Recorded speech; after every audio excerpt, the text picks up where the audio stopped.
Hello, नमस्कार दोस्तों। मैं अखिलेश आप सभी लोगों का अपने यूट्यूब चैनल अखिलेश मैथ पे स्वागत करता हूं। कैसे हो दोस्तों? और आप लोगों की तैयारी कैसी चल रही है?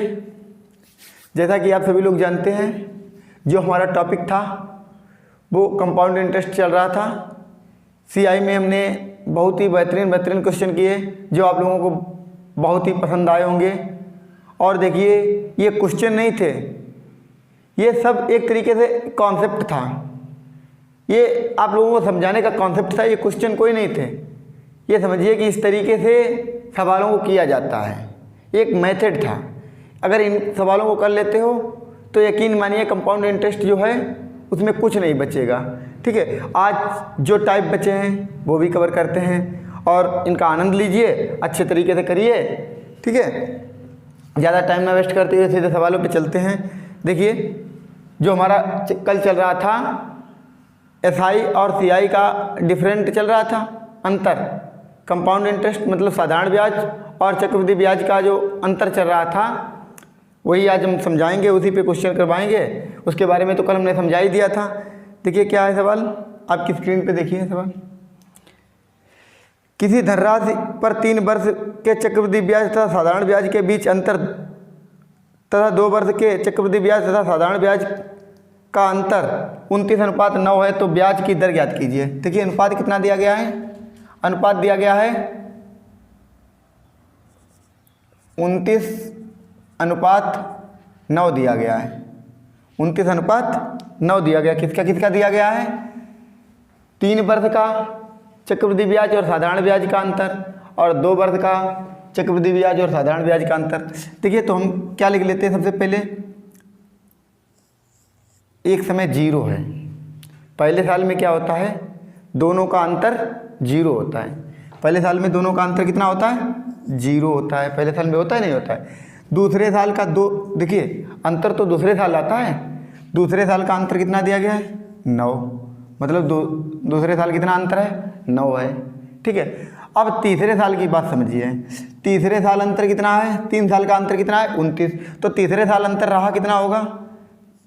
20 रहा होगा कि नहीं रहा होगा? देखिए 9 तो यहीं पर निकल गया, नहीं समझ में आया? यहाँ पे दिया गया है ये 1 साल, मतलब दूसरे साल का अंतर इतना है। 2 साल का चक्रवृद्धि ब्याज और साधारण ब्याज का अंतर यहाँ पे है, क्योंकि पहले साल तो कोई अंतर आता नहीं है, चक्रवृद्धि ब्याज और साधारण ब्याज बराबर होता है। अंतर आता है दूसरे साल, वहाँ पे अंतर है 9। और 3 साल का अंतर कितना है? 3 साल का अंतर 29 है। लेकिन तीसरे साल अगर पूछा जाए, तीसरे साल पूछा जाए तो अंतर 20 होगा कि नहीं होगा बताइए? तीसरे साल अंतर 20 होगा, 3 साल का अंतर 29 होगा, क्योंकि 9 तो 2 साल का है। दूसरे साल का 9 और तीसरे साल का 20, तभी तो कुल मिला के 29 हुआ। तो यहाँ से देखिए 9 अंतर और यहाँ 29 हुआ है अंतर, तभी तो यहाँ से यहाँ तक 20 ही रह गया। मतलब 3 साल का अंतर 29 है, तो तीसरे साल का अंतर कितना होगा? क्योंकि दूसरे साल का तो निकल गया 9, तो तीसरे साल अंतर कितना रहा होगा? अंतर देखिए यहाँ पे कुछ 9 आया, तो 3 साल में 20 यहाँ पे है, 9 यहाँ पे, तभी तो 29 हुआ 3 साल का अंतर। मतलब ये भी तो अंतर जोड़ा जाएगा। और तीसरे साल का पूछा जाए, कल हमने जैसे बताया था D3 और D3, उसी तरीके से तीसरे साल का अंतर कितना हो गया? 20।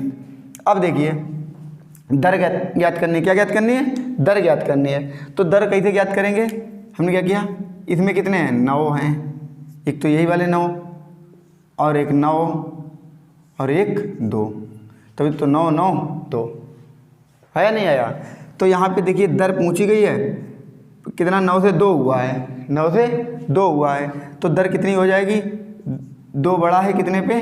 9 पे, इंटू 100, तो कितना हो जाएगा? 200/9%। अब ये क्या हो गया? प्रतिशत। ये दर हो गई। ठीक है, इसे ऐसे भी कह सकते हैं। ठीक है, 200/9% ये हो गया। चाहे तो इसको काट सकते हैं, 18 सही। देखिए 2 × 2, 9 दूनी 18, इसको ऐसे भी लिख सकते हैं 9 दूनी 18, यहाँ 2 बचे 20 हो गए, फिर 9 दूनी 18, 2 बचे 22 सही, 2/9%, ये दर हो गई। ठीक है, अब इसके बाद चलते हैं आगे के सवालों पे और समझिए सवाल। देखिए अब सवाल है, सवाल आपकी स्क्रीन पे देखिए क्या है सवाल। सवाल है 3 साल और 2 साल के चक्रवृद्धि ब्याज और साधारण ब्याज का अंतर क्रमशः 23:7 है के अनुपात में है। प्रतिवर्ष ब्याज की दर ज्ञात कीजिए। क्या ज्ञात करना है? ब्याज की दर ज्ञात करनी है। अनुपात कितना दिया गया है? 23:7। अनुपात दिया गया 23:7 दिया गया है। मतलब ये 3 वर्ष का अंतर है, ये 2 वर्ष का अंतर है। ठीक है, तो देखिए पहले तो 0 रहा होगा, फिर दूसरे साल अंतर कितना आया है? 7 अंतर आया है। तीसरे साल अंतर कितना आएगा? 7 इससे घटा देंगे, 23 से 7 चले जाएंगे, कितने बचेंगे? 16। तीसरे साल अंतर कितना आया होगा? 16 ही तो आया होगा। देखिए दूसरे साल अंतर आया है 7, कितना आया है? 7 आया है। और यहाँ देखिए 3 साल का अंतर कितना है? 23 है 3 साल का अंतर। तो तीसरे साल तो 16 ही रहा होगा, क्योंकि दूसरे साल 7 निकल नहीं गया। अब इसको ब्रेक कर लेते हैं। देखिए किस तरीके से ब्रेक करते हैं, समझिए। यहाँ पे 16 है, 16 को हमने लिख लिया 7, 7 और 2, क्योंकि दूसरे साल जो अंतर आया 7 7 बढ़ रहा है 7। अब 7 पे कितना बढ़ा है? 2। 7 पे कितना बढ़ा है? 2। अब 7 पे 2 बढ़ा है तो हम इसको क्या कह सकते हैं? 2/7 इंटू 100, तो कितना हो जाएगा? 200/7%। बताइए कोई दिक्कत? किसी को कोई दिक्कत है? कोई दिक्कत नहीं होगी। इस तरीके से इन सवालों को सॉल्व कर सकते हैं। देखिए कितने अच्छे तरीके से सॉल्व हो गया। अब देखिए इसके बाद आगे के सवालों पे चलते हैं। आगे सवाल है, देखिए आगे क्या सवाल है। इसी प्रकार देखिए और भी सवाल, देखिए इसी तरीके से है सवाल। एक धनराशि साधारण ब्याज तथा चक्रवृद्धि ब्याज की दर पर दी जाती है। साधारण ब्याज और चक्रवृद्धि ब्याज की दर पर दी जाती है। 3 वर्ष तथा 2 वर्ष के चक्रवृद्धि ब्याज तथा साधारण ब्याज के बीच अंतर का अनुपात 41:12 है। देखिए 3 वर्ष और 2 वर्ष 41:12 है। 3 वर्ष और 2 वर्ष के चक्रवृद्धि ब्याज और साधारण ब्याज के बीच अंतर कितना है? 41:12 है। तो देखिए एक समय 0 रहा होगा, एक समय 0 रहा होगा, तो दूसरे समय कितना हुआ है? 2 वर्ष। दूसरे साल कितना अंतर आया है? 12। दूसरे साल अंतर आता है। तीसरे साल देखिए यहाँ से यहाँ तक तो 12 आया है, यहाँ से यहाँ तक तो कितना आया है? 12 आया है। यहाँ से यहाँ तक अंतर कितना है 3 साल का? 41 है, नहीं है? बताइए, यहाँ से यहाँ तक 41 अंतर है, तो यहाँ पे कितना आया होगा? 12 घटा देंगे 41 से तो कितने आ जाएंगे? 29। कितने आ जाएंगे? 29। ठीक है, तो इसको ब्रेक कर लेंगे। 12 12 5। बोलिए कोई दिक्कत? अब यहाँ पे दर ज्ञात करनी है। देखिए 12 से धन कितना हुआ है? 5। 12 पे 5 बढ़ा है, तो 12 पे 5 बढ़ा है तो हम कह देंगे 5/12 इंटू 100। कोई दिक्कत है? 5/12 इंटू 100। इसको 4 से डिवाइड कर लेंगे। 4 तियाँ 12, इसको 4 से काट देंगे, 25 बार कट जाएगा। 25 पंचे 125 बटे नीचे 3, ये क्या आ गया? प्रतिशत। 3 से जब इसको और ब्रेक करेंगे तो कितनी बार कट जाएगा? 3 चौके 12, फिर 3 चौके 12, फिर 3 इक्कन 3, यहाँ 2 बचे, लगाया दशमलव, 20 हो गए। 3 18, 2 बचे 20 हो गए। 3 18, 2 बचे 20 हो गए। फिर 3 18 मतलब 7 आ जाएगा, 41.67%। देखिए ये भी सवाल सॉल्व हो गया। उम्मीद करता हूँ सभी लोगों के ये सवाल समझ में आने लगा होगा। ठीक है, अगर नहीं समझ में आया है तो देखिए इस पर एक और सवाल करते हैं इसी प्रकार, तो समझ में आ जाएगा। देखिए इन सवालों की प्रैक्टिस करिए, सब समझ में आ जाएगा, कुछ भी नहीं है सवालों में। ठीक है, अब देखिए इसके बाद सवाल है साधारण ब्याज और चक्रवृद्धि ब्याज के 2 साल के अंतर और 3 साल के अंतर का अनुपात 8/25 है, तो दर ज्ञात करना है। 8/25 है, अनुपात कितना है? 8/25 है। 8/25 है। पहले 2 साल का दिया गया है, उसमें पहले 3 साल का दिया जाता था, इसमें पहले 2 साल का दिया गया फिर 3 साल का दिया गया। तो देखिए पहले 2 साल का दिया गया फिर 3 साल का दिया गया। 2 साल पहले 0 रहा होगा, दूसरे साल कितना अंतर है? 8। तीसरे साल देखिए 2 साल का अंतर कितना आया? 8। तो देखिए यहाँ से यहाँ तक अंतर कितना है? 8। यहाँ से यहाँ तक अंतर कितना है? 25 है, नहीं है? तो जब 25 इससे घटा देंगे, 25 से 8 घटा देंगे तो यहाँ पे कितना रहा होगा? 17। कितना रहा होगा 17, 17 को ब्रेक करेंगे तो कितना आ जाएगा 8, 8 और यहाँ पे 1, बताइए आएगा नहीं आएगा। अब देखिए 8 पे कितना बड़ा है 1 बड़ा है, 8 पे कितना बड़ा है 1 बड़ा है, तो 1/8 इंटू 100। जब 8 से इसको काटेंगे तो 8 1 8, यहाँ 2 बचे 20 हो गए, 8 दूनी 16, यहाँ 4 बचे दशमलव लगाया 40 हो गए, 8 पंचे 40, कितना आ गया 12.5%। ठीक है, यही इस सवाल का आंसर है। और देखिए कितने प्यारे तरीके से सवाल को सॉल्व कर दिया है। ठीक है, अब इसके बाद देखिए, अब इसके बाद आगे के सवालों पे चलते हैं और उन सवालों का भी आनंद लीजिए। देखिए उम्मीद करता हूँ ये सवाल सभी लोगों के समझ में आए होंगे। ठीक है, अब देखिए आगे का सवाल क्या है। 1000 रुपये की राशि पर 10% ब्याज की दर से 1 वर्ष के चक्रवृद्धि ब्याज तथा साधारण ब्याज का अंतर ज्ञात करो। यदि ब्याज की गणना अर्धवार्षिक रूप से की जाए। देखिए 1 वर्ष का चक्रवृद्धि ब्याज और साधारण ब्याज का अंतर ज्ञात करना। देखिए 1 वर्ष का तो अंतर होता ही नहीं है पहली बात, लेकिन इन्होंने बात किसकी की है अर्धवार्षिक। देखिए यहाँ पे समय वैसे तो दिया गया था 1 वर्ष दिया गया था, अब बात काय की हो रही अर्धवार्षिक, तो समय कितना हो जाएगा 1 वर्ष में कितने अर्धवार्षिक होते हैं 2, तो समय कितना हो जाएगा। अब हम 2 मान के चलेंगे, समय कितना मान के चलेंगे 2, क्योंकि 1 वर्ष में अर्धवार्षिक कितनी होती है 2 अर्धवार्षिक होती हैं। अब इसके बाद क्या बताया है अर्धवार्षिक। और देखिए इसमें ब्याज जो दी गई है, दर दी गई है 10% दी गई है, दर 10% दी गई है, वार्षिक दी गई है 10%। कैसे दी गई है वार्षिक, वर्ष में दी गई 10%। जब अर्धवार्षिक करेंगे तो दर कितनी हो जाएगी आधी हो जाएगी। वर्ष में 10 मतलब 10 वार्षिक है 10% है, तो अर्धवार्षिक में कितना हो जाएगा आधा हो जाएगा नहीं हो जाएगा। ऐसे समझिए 1 वर्ष में 10 रुपये मिलते हैं 10% की दर से, और जब आधे वर्ष का निकालेंगे तो 5 रह जाएगा नहीं रह जाएगा ब्याज। तो यहाँ पे रेट कितनी हो जाएगी 5%। बोलिए कोई दिक्कत होगी, कोई दिक्कत नहीं होगी। अब इन्होंने 2 वर्ष का अब हमें क्या करना है, अब अर्धवार्षिक और वार्षिक भूल जाइए। अब सिर्फ इतनी बात याद रखिए कि समय 2 है, दर 5 है और पी मूलधन कितना दिया गया है 10,000 है। 10,000 पर 2 वर्षों का 5% के हिसाब से ब्याज ज्ञात करना है अब हमें। ठीक है, अब देखिए हम क्या करते हैं, इसको किस तरीके से सॉल्व करते हैं समझिए सभी लोग। हमें देखिए 2 वर्ष का निकालना है, 2 वर्ष का हमने क्या बताया था 2 वर्ष का अंतर निकालना है। क्या निकालना है अंतर निकालना है। देखिए 1 वर्ष का जब निकालते हैं 5% के हिसाब से, इसका 1 वर्ष का अंतर निकालते हैं, 1 वर्ष का तो अंतर आएगा ही नहीं, 5 के हिसाब से इस पर निकाल देंगे 10,000 गुणे 5/100। ठीक है, तो क्या होता है 500 आ गया। 1 वर्ष साधारण ब्याज कितना आया 500, तो चक्रवृद्धि ब्याज भी कितना आ जाएगा वो भी 500 होगा, चक्रवृद्धि ब्याज भी कितना होगा 500 होगा। बताइए कोई दिक्कत।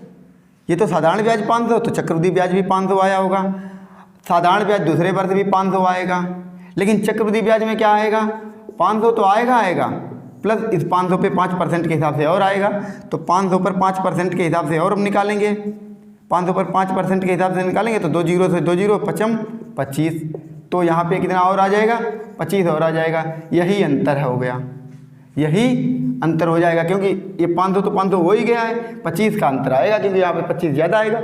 वैसे तो इसको हम निकालते कैसे निकालते हैं, हमें क्या निकालना था 2 साल का अंतर निकालना था, D2 निकालना था। क्या निकालना था D2 निकालना था। तो D2 को हम कैसे निकालते थे, हमने बताया था P का, वैसे हम निकालते कैसे निकालते 10,000 है। ठीक है 10,000 है। अब 10,000 का हम क्या करते हैं पहले 5% निकालते हैं, D2 का R%, 5%/100, फिर R का R%, इसका और 5% निकाल देते। तो हम क्या कर देते 2 जीरो 2 जीरो 4 जीरो पूरे कट गए, 25। देखिए वैसे तुम सीधे सीधे निकाल देते 25। ठीक है, इस तरीके से भी निकाल सकते थे, इतना करने की ज़रूरत ही नहीं थी, इतने में सवाल लग जाता। ठीक है, इस तरीके से भी सवाल लगा सकते थे। अब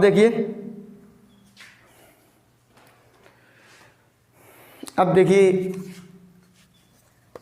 इस पे एक सवाल और करिए और आप लोगों को बहुत पसंद आएगा सवाल, अच्छा सवाल है और ये छूट रहा था तो इसको भी करवा देते हैं।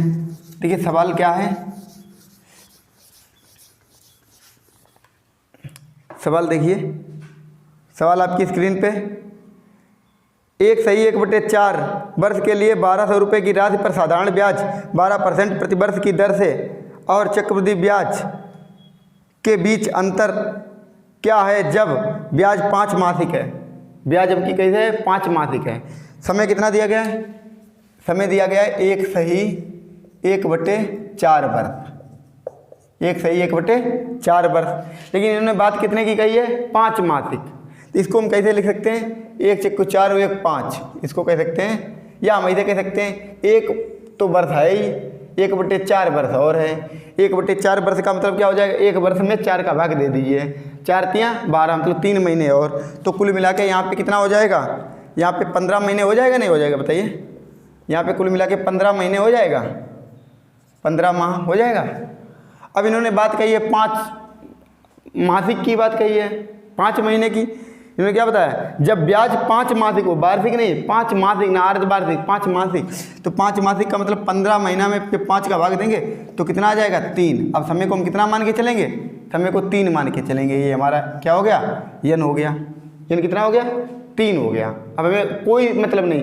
अब इन्होंने दर दी गई थी 12%, रेट दी थी, कितनी दी थी 12% दी थी, रेट 12% दी थी। लेकिन ये कैसी थी, वार्षिक थी, कैसी थी ईयरली, कैसी थी ईयरली थी। मतलब 12% वार्षिक, मतलब 12% जो थी वर्ष में थी, 12 महीने में थी। तो 5 महीने में कितनी हो जाएगी, 5 महीने में 5% हो जाएगी नहीं हो जाएगी बताइए। जब 5 महीने की बात कर रहे हैं, 5 माह में काउंट किया जाता है, मतलब हर 5 महीने पर संयोजित किया जाता है ब्याज। तो समय तो यन हो गया 3, तो दर कितनी हो गई 5% हो गई। अब दर 5% हो गई। अब इन्होंने बात कितनी की, 12,000 रुपये की राशि है। राशि कितने की है 12,000 रुपये की। तो P बराबर कितना दिया गया है, P बराबर दिया गया है 12,000 रुपये। और इसमें पूछा क्या है, 12% प्रतिवर्ष की दर से और चक्रवृद्धि ब्याज के बीच अंतर ज्ञात कीजिए। चक्रवृद्धि ब्याज के बीच अंतर ज्ञात करना है, मतलब साधारण ब्याज और चक्रवृद्धि ब्याज के बीच अंतर ज्ञात करना है 3 वर्ष के लिए, 3 वर्ष का अंतर। तो हमें क्या निकालना है, D3 निकालना है। क्या निकालना है, D3 निकालना है, मतलब D3 निकालना है। D3 निकालने के लिए हम क्या करेंगे, सबसे पहले हमें D2 पता होना चाहिए। कल हमने D3 का सूत्र बताया भी था। सबसे पहले हम क्या निकालेंगे D2, और D2 का मतलब हमने क्या बताया है, D2 का मतलब हमने बताया है, D2 कैसे निकलता है, हमने बताया था P जो है 12,000 का R% मतलब 5%, 5% 5/100 इंटू 5%, 5/100। इस तरीके से हमने बताया था नहीं बताया था बताइए। D2 का R का R% मतलब P का R का R% हमने बताया था D2। तो यहाँ से देखिए 2 जीरो कट गए, 1 जीरो से 1 जीरो कट गया। अब देखिए 5 से काट देंगे, 5 दूना 10, 2 से इसको काट देंगे, 2 छंगे 12, 5 छक्का 30। D2 कितना आ गया, D2 आ गया 30। अब हमें 3 साल का अंतर निकालना है। तो D3 हमने बताया था, D3 हमने क्या बताया था, D3 बताया था 3D2 प्लस D2 का R%। बताइए बताया था नहीं बताया था।